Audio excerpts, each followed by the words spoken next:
plaisir d'accueillir ce matin une personnalité de l'économie suisse. Andreas Kopmann, bonjour. Bonjour. Vous êtes avec nous en duplex de Zurich.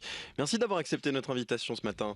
Je disais, vous êtes une personnalité de l'économie suisse. N'ayons pas peur des mots, car vous êtes notamment le président du conseil d'administration du groupe industriel schaffhausois Georg Fischer. Alors peut-être pour nos auditeurs qui ne connaissent pas, Georg Fischer emploie 14 000 personnes à travers 30 pays dans le monde.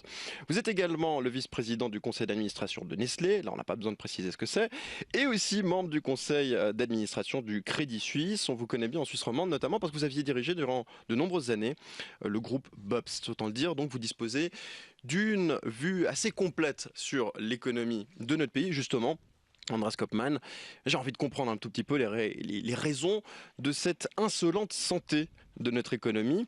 Insolente car, on en parlait encore hier soir dans le forum, le PIB suisse a retrouvé sa croissance avec une augmentation de 0,6% au troisième trimestre. En rythme annuel, c'est une progression de 1,4%.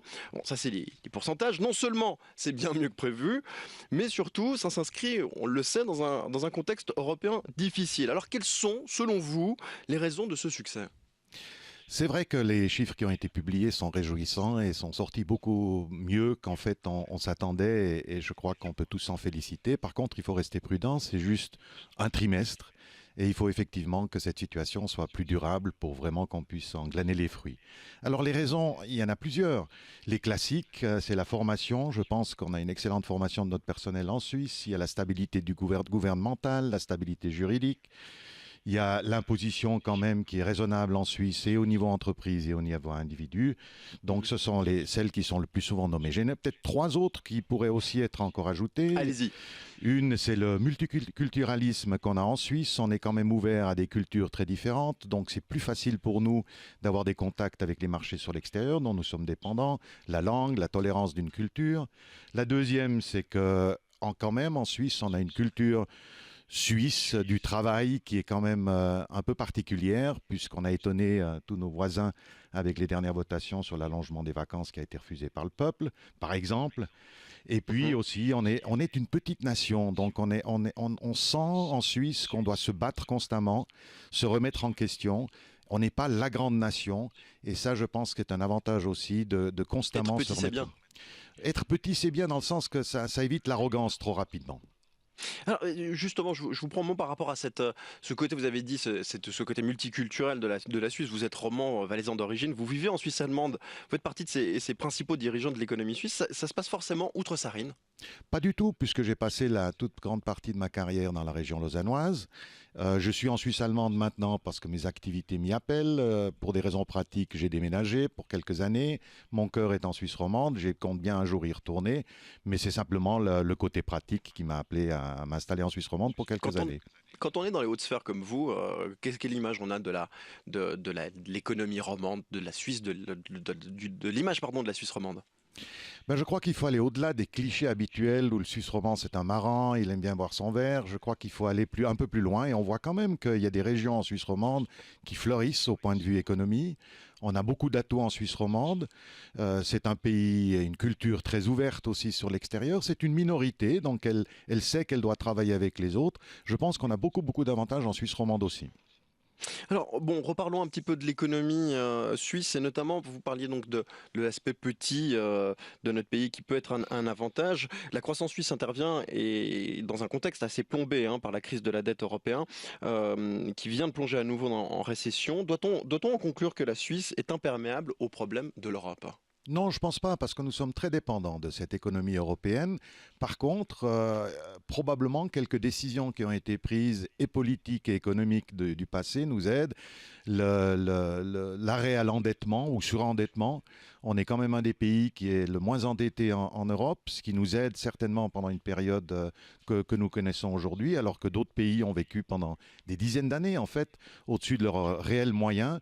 Nous avons évité cela et je pense que c'est un des facteurs qui nous aide pendant une période difficile comme ça. Elle vous fait rêver, vous, cette Europe?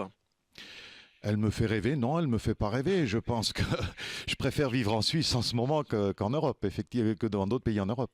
On en a beaucoup parlé de ces propos de Christophe Dorbelet, je pense que vous en avez entendu parler aussi, qui 20 ans après le non suisse à l'EE, eh bien lui propose de relancer le débat, une adhésion suisse à l'espace économique européen. Vous en pensez quoi? Mais écoutez, je pense que c'est une idée intéressante. Monsieur Darbellet a eu le courage de le lancer. Je pense qu'il faut un certain courage politique pour le faire. Je ne suis pas tout à fait d'accord sur les raisons pourquoi il faudrait réouvrir cette discussion. Lui, il dit qu'on rentre dans le mur avec les bilatérales. Ce n'est pas parce qu'on n'obtient pas toujours tout dans les négociations qu'il faut dire qu'on est dans un mur. Il y a des relations un peu difficiles avec certains pays avoisinants, entre autres dans le Nord, qui en ce moment ne nous donnent pas tout à fait satisfaction. Mais de là à dire que les bilatérales sont condamnées, je crois qu'il va un peu vite et un peu fort. Par contre, c'est vrai que la votation qui a eu lieu il y a 20 ans maintenant sur l'espace économique européen, je pense que ça vaut la peine de réévaluer ça. Il ne doit pas y avoir de tabou. L'environnement a changé, la situation de la Suisse par rapport à l'Europe a changé. Donc je pense qu'une bonne évaluation de cette alternative serait quand même utile. C'est comme en économie, on ne peut jamais avoir de tabou. Il faut reprendre constamment les idées, même du passé, et voir si les conclusions sont toujours valables. Vos propos sont très étonnants quand même. On se m'attendait à ce que vous soyez plus discret. Grands entrepreneurs n'aiment pas trop forcément parler de politique. Bah écoutez, on vit dans un environnement social et on vit dans une société, donc on a en tant que citoyen, pas nécessairement comme représentant d'entreprise, mais en tant que citoyen, on a aussi nos opinions et puis je pense qu'il faut les dire. Et les partager. Alors justement, restons entre nous. Vous en pensez quoi, vous, des autorités politiques? Est-ce qu'elles défendent bien les intérêts de notre pays, et notamment de la place financière suisse? Les autorités politiques ont une vie quand même difficile. Je veux dire, si je devais me faire réélire tous les 4 ans pour rester dans les postes que je suis ou que j'étais, quand j'étais responsable d'une entreprise dans la région lausannoise, c'est plus difficile. Donc ces gens doivent vraiment trouver leur chemin. Et c'est plus facile pour nous dans l'économie qui n'avons pas en fait toujours ces réélections et qui ont peut-être plus de liberté d'expression que les politiques.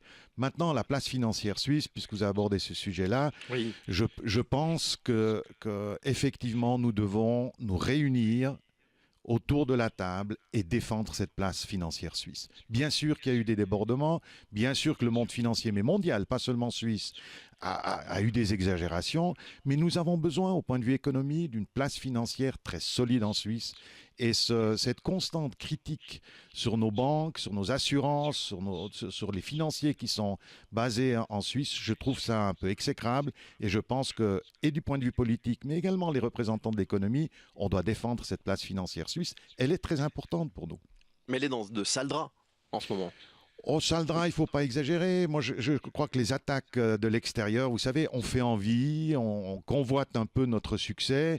Il y a de l'argent, c'est vrai, en Suisse. Tout le monde a besoin d'argent. Tout le monde est surendetté à l'extérieur.